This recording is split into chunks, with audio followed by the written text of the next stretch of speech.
Hello everyone. Back again with film recaps. In this video, I'm going to recap one of a thriller films from 2015, titled Curve. Before we get to the storyline, I'd like to wish everyone a happy and great day. Without further ado, let's get straight to the storyline. The movie starts in a desert area, where we see a woman named Mallory driving her car.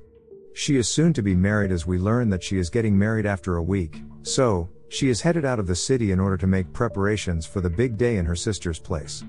The girl doesn't really seem excited about getting married because she is unable to believe she is going to get married within a week. On her way there, she video chats with her sister, Ella. Ella tells her that she hasn't bought her plane tickets yet as she wants to make sure Mallory is actually in love, and happy with her decision.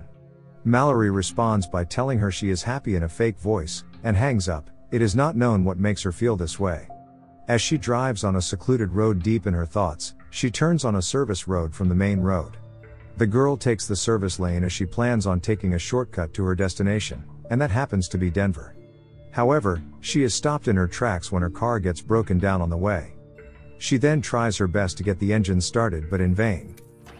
Mallory is now alone in a completely secluded area, and on top of that, there are no signals either, so she cannot call for help. When she tries to open a soda drink can, it explodes and soaks her clothes. She then goes changing her clothes in the back of the car, right when she is startled by someone. It is a man named Christian. The man asks her what's the matter and he feels bad for the stranded girl and immediately gets started on repairing her car. Much to Mallory's good luck, the man knows what he is doing, and he successfully fixes the problem. Mallory then shows her gratitude and the next thing we know, she is on her way. You guys must be thinking that she should have offered the man a ride. Well, this is exactly what Mallory thinks. As she drives on, she starts to think that the man is on foot and he helped her fix her car, so the least she could do for him is offer him a ride. She offers him to hop on, and as the two hit the road, we learn that Christian does not know the concept of shutting up. He starts talking and tries his best to impress Mallory as he tries to talk himself up. It's at this point he starts acting odd. He talks about how fate brought them together, and it was meant to happen like this. Not long after, we learn that this guy is an absolute perv as he starts to say really inappropriate things to her. I don't think you can deep throat my huge cock anyway. When Mallory has had enough of his crap, she stops the car and asks the boy to get out. Christian, however, is not the one to be obedient. He never got in the car to leave that easily.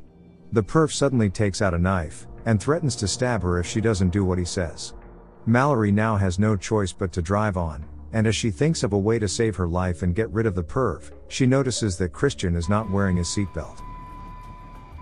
She then speeds as much as she can and drives down a guardrail near a curve. The car crashes, and the next thing we see, Mallory is hanging upside down in her car. When she tries to make her way out of it, it turns out that her foot gets stuck in the seat and she cannot move. Since Christian was not wearing a seatbelt, he landed out of the car, lying unconscious. He is injured but not as much as Mallory, and the man is in fact in a way better condition than she is. This is clear when the man wakes up, walks up to Mallory, and notices Mallory has one of her legs stuck. He then tells her to get herself out of there, before he leaves the poor girl hanging upside down in her car to die. Please don't. Mallory has no choice but to scream for help, and we can see that a river is close by. The night falls but no one is there to help her, and she is in the same condition for a long time now. As the night darkens, it gets colder and colder as well. Her condition now starts to get really bad. Mallory looks here and there and finds some of her clothes in her car, and somehow manages to put them on. To her good luck, the car still has some battery left, so she turns on the heater. The bad thing, however, is that coldness is not the only problem out there. She is stuck in the middle of what seems to be an area near a forest, and there are many wild animals out there. She immediately turns on the headlights of her car to scare them off, and it works. Miraculously, she manages to survive the brutal night. As the sun is about to shine, Mallory is still stuck and she is in big trouble because she has very little water left and nothing to eat. The whole day goes by, and no one is there to help the poor girl. She is still stuck in her car and hanging upside down. On the next morning, she is still there, looking around but finds not a single ray of hope. Mallory is in a really bad condition now, and to add insult to injury, Christian appears. He looks really happy and healthy. On top of that, he has that expression of satisfaction on his face, and feels no shame in admitting that he is enjoying every bit of Mallory's agony. He comes back to torture her mental as he eats and drinks in front of her. The perv then tells her again about how fate is a funny thing.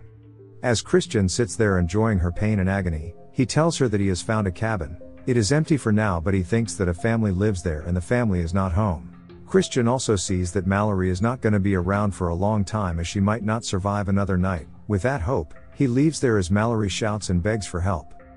The third night falls. It is dark out there, and to her good luck, Mallory finds a lighter in her car. She ignites it to have some light, and possibly some heat in the dead of a cold night.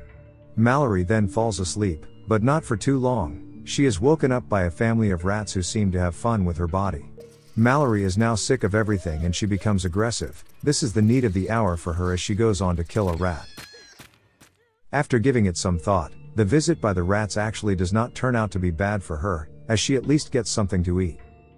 The next morning, Mallory wakes up when her phone rings. This is the best thing that could have happened to her in the current circumstances, and the only thing that comes to her mind is hope. However, before she can get on with any phone calls, Christian appears again, and as soon as Mallory sees Christian there, she immediately hides her phone. Christian again starts to tell her about that cabin, and the family that lives in the cabin has come back. He then goes on to reveal that he has them locked up in their own cabin, and tells her that she doesn't need to be afraid of him at all, and he is now going to help her get out of there. The first thing Christian does is snatch away her cell phone from her when he notices that she has been hiding it from him. He then goes on to give her a saw. At first, Mallory tells him that she can't use the saw to cut through the door, and Christian says that she is absolutely right, but he doesn't expect it to because he only gave her the saw so that she can cut her foot and free herself. He adds that this right here is her only option, and if she does not get on with it soon enough, she might die here. After that, he leaves her all alone again. Mallory now has that saw in her hands, and she thinks about what Christian told her to do, but ends up screaming in frustration. The night falls. Mallory starts feeling thirsty because it has been quite a while since she has been out of water. God may have listened to her pleas when it starts to rain. The rain is heavy, so she would not die of thirst. When she turns on the radio, she learns that the roads are getting flooded because of the rainstorm, and people are turning to the small roads as the main roads are flooded. Shortly after, a car stops by her. Much to her dismay, it turns out to be her nightmare, Christian. As he pulls over, Mallory comes up with a plan, where she puts the blood of the dead rat on her foot and pretends to be dead. She makes it seems like she dies while she was trying to cut her foot off. Christian comes too close to check in with his flashlight. However, as he gets close enough, Mallory succeeds in stabbing him, steals his car keys, and immediately locks his car. After that, she throws the keys away in the dead of the night when he is not going to be able to find them. Now, the plan she has in mind is that someone might pass by, and they will notice his car stop by there. Not long after, a car approaches, and it turns out to be a police car. When the officer steps out of the car, Mallory screams out trying to get the attention of the policeman. Due to the storm being really noisy, Mallory's voice gets drowned in the thunders. Christian, on the other hand, keeps pretending to be an innocent man who happened to have gotten wounded in the storm, and asks the officer to drive him to the nearby cabin. Mallory keeps screaming, but no one is there to hear her screams anymore. She now starts to feel that if she isn't able to get out of there soon enough, she is not going to make it, and begins thinking about what Christian said. As she tries to find the courage to get on with that, she says enough is enough and starts trying to cut her leg off, but barely makes a few superficial cuts, before her car starts moving due to the flood.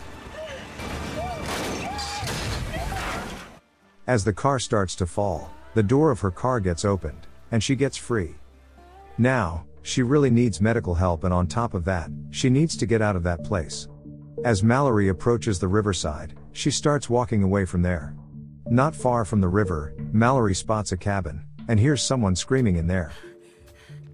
This prompts her to move quickly towards the house. Right when the stick she is holding triggers a bear trap installed on the ground. At this moment, she begins to think about the cabin Christian told her about.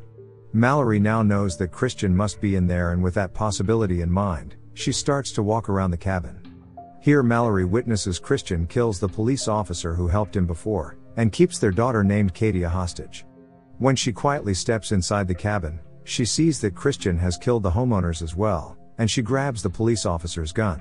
Mallory manages to sneak in and tries to set the girl free, while Christian is trying the police uniform, possibly for his upcoming evil plan. Not long after, Mallory hears Christian's footsteps approaching, and goes hides right before the perv shows up. She then aims the gun at him and tells him that she will shoot him if he moves.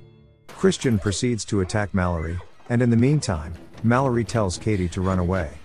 She struggles with Christian, and not long after, she is able to get away.